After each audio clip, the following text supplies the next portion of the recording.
Welcome to my Career Book Club, where we explore real strategies for thriving in your career. My name is Julie Cullen, and in this podcast I get to indulge in two of my favourite pastimes. The first is reading books, and the second is sharing what I've learned. Each week I provide key learning points from some of my favourite career and personal development books and share them in the context of real, lived experiences combined with practical coaching tips to help you apply what you've learned. A couple of things before we get into today's episode. Firstly, I'd like to thank you for tuning in to the podcast every week. It means the world to me as you're helping me to achieve a dream of mine, so thank you for that. And secondly, if you enjoy these episodes, please hit the subscribe button and follow us on whichever app you're currently listening. It helps to build the visibility of this podcast on the platforms. I also invite you to get in touch with me if there are any books that you would like to hear featured on this podcast. I love a good recommendation, so just comment below or DM me on LinkedIn with your recommended reading so that I can deliver the content that you want to listen to. Thank you, and now into today's episode. The book that we are reviewing this month in my Career Book Club is The Let Them Theory by Mel Robbins, who is an American speaker, author, and podcast host. She first gained recognition for her TEDx talk, How to Stop Screwing Yourself Over, which went viral. And her books include The 5-Second Rule, The High Five Habit, and The Let Them Theory. And she's the host of one of my favourite podcasts, the Mel Robbins podcast. I've chosen to dedicate 4 episodes to this book to cover 4 topics in particular that are specific to career-related challenges. So grab a notebook, settle in, and let's learn about how the Let Them theory can help us in our careers. One of the habits I find most difficult to shake is comparisonitis. I'm terrible. Whether it's at work or in my business or in my personal life, I have this really terrible habit of comparing myself unfavourably with other people and what they've achieved. So I was intrigued that Mel had devoted a couple of chapters to this topic, especially as one of them was titled How to Make Comparison Your Teacher. Could the Let Them, Let Me theory really help me out of my funk? And could it help you? That's what we're going to discover today. In the book, Mel wrote, mindlessly scrolling on social media or feeling inferior to someone else makes you feel stuck, hopeless, and perpetually behind. You're torturing yourself for no reason. You're letting other people paralyse you, which leads to procrastination and self-criticism. Oh my word. Right, she totally struck a chord with me. It was like she was inside my head and could see what was going on. This one really did resonate with me. And she points out that when you focus on how unfair life seems to be and compare yourself to others, you're draining your motivation and basically keeping yourself from moving forward. It becomes this kind of self-fulfilling prophecy. And there are different types of comparatitis. For me, I tend to look at other people's success and wonder why I can't be more like them. As if me and the success that I've achieved already aren't enough. I want to be as knowledgeable as the other person, as skilled as they are, as confident as they are, as articulate, etc.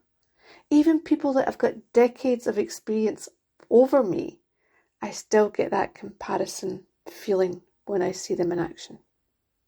Why can't I be more like them is what goes through my head. And it's like this envy of their abilities and their achievements. And Mel references another symptom of comparatitis, and that's a kind of victimhood. The idea that life is not fair. It's not fair that you're drowning in debt because of your tuition fees. It's not fair that your sister looks like a supermodel while you're plain Jane. It's not fair that your boss gives you all the crappy jobs. It's not fair that your colleague got the promotion and you didn't. And so it goes on. And what she points out is that there will always be someone who has more than you. That's just life. And as long as you focus on what they have that you don't, you're always going to feel unworthy or like you're just not enough. And when you are constantly focusing on what others have that you wish you had, that ain't going to make it magically appear. All it does is makes you really unhappy and erodes your confidence. And I know you know what I'm talking about.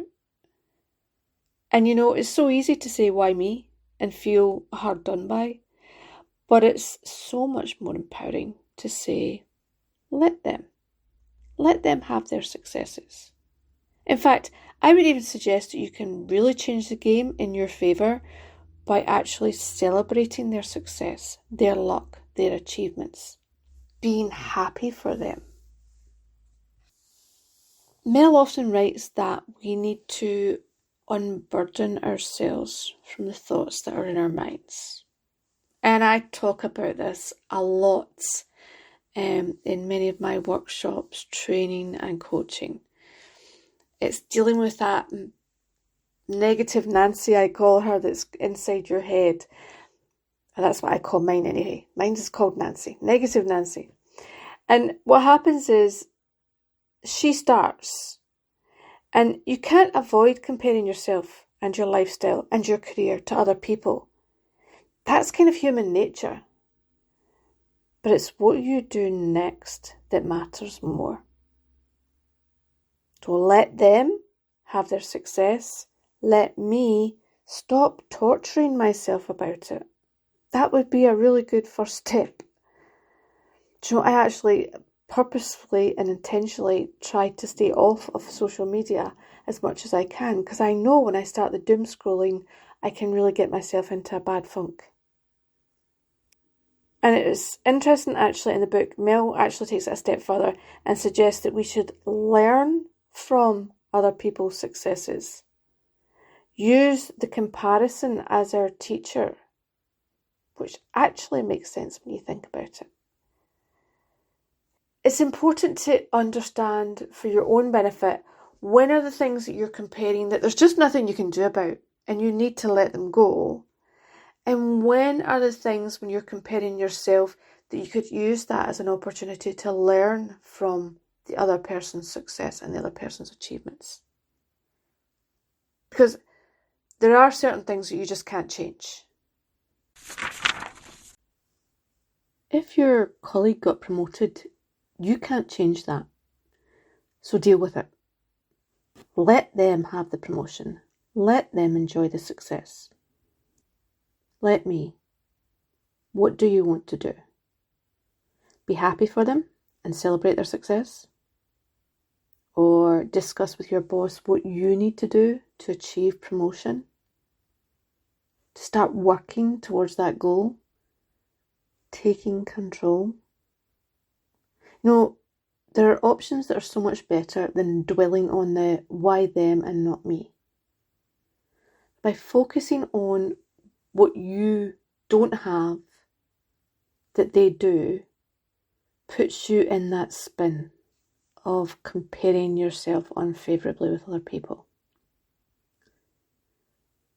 What would be much better for you in that situation is to then do what Mel says, let them have it, let me decide what I need to do next. Turn it around. Ask yourself things like, how can I achieve the same level of success? How can I learn from what they've achieved? What clues does their behaviour leave me that I could emulate?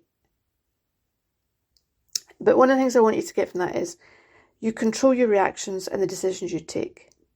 So if you choose to obsess over someone else's success, it's almost like an act of torture.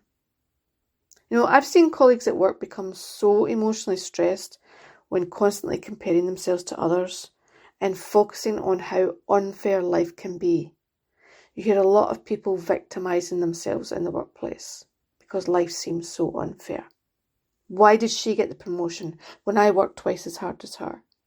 How come everyone listens to her ideas, but they never listen to mine? Why is she always picked for the best jobs when I'm left to pick up all the crap?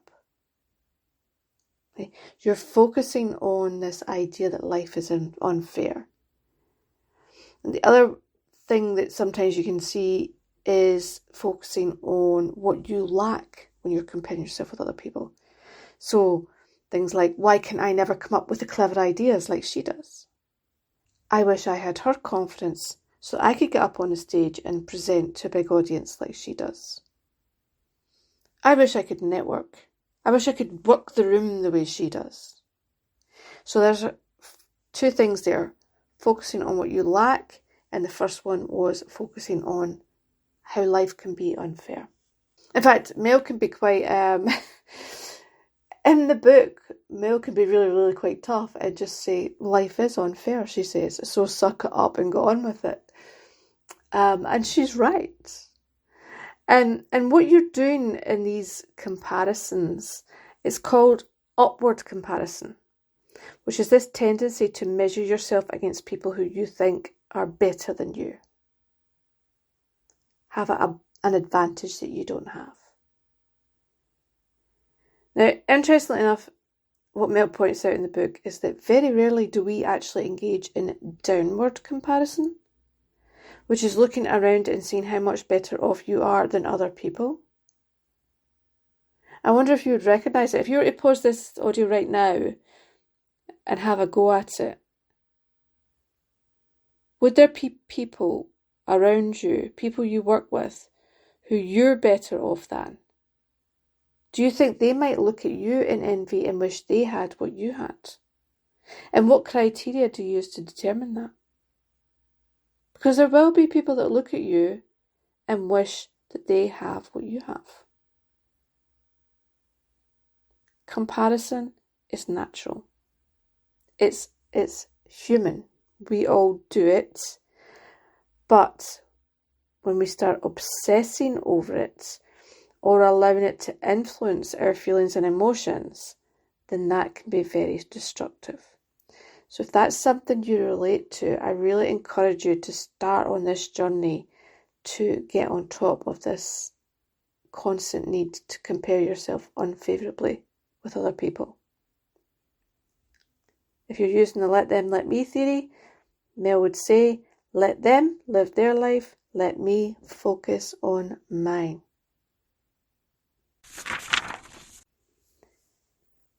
And when you take that decision to let go and stop beating yourself up, you're then freeing yourself to take the next more powerful step, and that is what Mel suggests, is to learn from the success of others. A lot of the skills and attributes you envy in your colleagues, they've had to learn. Therefore, it's natural to assume that you can learn too. Some of their luck is because they've gone out there and built relationships with people who can help them get a leg up. Are you doing the same? So their success gives you the formula that you can follow. And if you follow it, then it's natural to assume that you can give yourself that same opportunity. So if there is a colleague who's always coming up with clever ideas, why not choose to spend more time with her? Let her ask the clever questions. Let me learn from it. Spend time with her. Learn how she processes information. Ask her how she came up with the idea. Get to learn how she processes information that results in her coming up with these ideas. There's a famous quote from Jim Rohn in which he says, you're the average of the 5 people you spend most of your time with. So stop comparing yourself enviously to them and go start hanging out with them. Start learning from them. If you surround yourself with the kind of people that epitomise what you would like to be, you will become. It rubs off. You will learn from them. So let them be brilliantly clever. Let me learn from their brilliance. So, when you spend your time focusing on how unfair life is and comparing yourself to others, you're wasting your time and energy. Joe, I know that myself. I know that when I go into my comparison loop, I just become demoralised, frustrated, demotivated, and in actual fact, I then start procrastinating, and that just makes it worse. So I go into this really awful funk. And I know that this book has helped me realise the importance of shaking off this habit. And like any other habit, it is something you've got to focus on. It's something you have to make the effort to change, to move to a better habit. And so I love the idea of actually using other people's success as a roadmap to achieve success of my own. You know, as soon as I finished reading those chapters, I was on the web. I was looking at other coaches in my industry. What are they doing? How can I learn from their success? And interestingly enough, I also find myself saying, who could I help? Who could learn from my success? So it can work both ways. So I hope that this episode has helped you to start to think about the damage that you're doing to yourself by constantly comparing yourself to other people. If it has, take a moment and begin to examine where you think there's opportunity to learn from other people's successes. Definitely go out and start hanging out with them. Learn from. If you see someone that has a skill, an attribute, a way of working, a way of doing things, a way of communicating that you admire, then start hanging out with them. Whether it's in an official capacity as a mentor or just as someone that you want to work with more to learn from them, start doing it.